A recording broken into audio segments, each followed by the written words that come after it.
Amar Waked, entre les deux, on peut dire, économiquement, j'entends bien, frères musulmans, les militaires, une chose est sûre. Votre film, d'ailleurs, on va y voir, mais revient aussi sur cette pauvreté terrible qui ronge la société égyptienne.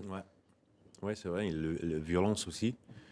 Et moi, je vois pas une énorme différence entre les deux, économiquement. Ils sont deux les capitalistes presque vraiment droits. Et je pense qu'il faut choisir quelque autre choix entre, pas militaire, pas religieux. Il faut avoir un choix civil. Aujourd'hui, à Amar Waked, c'est compliqué. Hein, je veux dire, le nouveau pouvoir interdit toute opposition, toute contestation. Est-ce que vous dites, peut-être, attention, vous ne le voyez pas, mais certains continuent aussi dans la société civile? Moi, je n'ai pas entendu du Sisi en 2011, par exemple. Ouais. Et lors de la révolution qui a chassé exactement. Et une journée, il n'y a que lui. C'est pas. Moi, vous dites que lui parce que c'est vrai ça. D'ailleurs, je me tourne peut-être vers vous, Isabelle Maillot. On voit beaucoup la photo d'Abdel Fattah al-Sisi au Caire. Les équipes de Maghreb Orient Express n'y sont pas retournées ces derniers temps, ce qui sera sans doute peut-être bientôt le cas. Est-ce que vous confirmez cela? L'omniprésence du dirigeant, c'est aujourd'hui encore la nouvelle donne en Égypte? Oui, tout à fait. Depuis l'été 2013, c'est un mouvement qui a pris très très vite dans les semaines qui ont suivi son accession au pouvoir. Il était devenu l'icône nationale et il était omniprésent visuellement en ville. C'était très, très clair.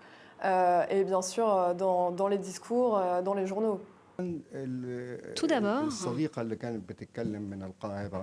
Madame Maillot, qui s'exprimait depuis le Caire, disait qu'aujourd'hui, que la photo du maréchal Sissi est partout. C'est vrai. Mais la question est la suivante. Est-ce que c'est vraiment cela le problème? Est-ce que vous avez vu aussi les explosions, les attaques quotidiennes des frères musulmans ici et là? Est-ce que vous voyez aussi les pressions différentes que nous subissons de la part des Américains ou d'autres pays? Les menaces, les différentes menaces auxquelles nous faisons face aux frontières libyennes, aux frontières soudanaises. Pardon de vous couper, l'Algérie a connu aussi ça en Algérie dans les années 90, annulation d'un processus électoral. Mohamed Morsi, quoique certains Égyptiens pensent de lui ou de grands médias ou autres, a été élu démocratiquement. Il a été renversé par la force, même s'il y a eu des millions de personnes dans les rues. Est-ce que cette violence et ces bombes qui explosent au Caire, à Alexandrie, l'insurrection dans le Sinaï djihadiste est peut-être différente, mais est-ce que ce n'est pas aussi la conséquence de cette attitude répressive du pouvoir égyptien? Est-ce que la répression du pouvoir égyptien, est-ce que les attentats islamistes en Égypte aujourd'hui ne sont pas la réponse à la répression du pouvoir égyptien, le fait d'emprisonner tout dissident, qui soit d'ailleurs islamiste ou pas forcément? Est-ce que ce n'est pas cette réponse? Amar Waked, vous donnerez votre avis, mais peut-être d'abord Sonal Ibrahim. Ça, c'est le point de vue américain, peut-être français aussi, allemand. C'est le point de vue officiel de certains pays. L'idée qu'il y a eu un complot contre la démocratie, comme si les frères musulmans, c'était la démocratie. C'est un mensonge, monsieur. C'est un mensonge qui sert énormément les intérêts américains, français.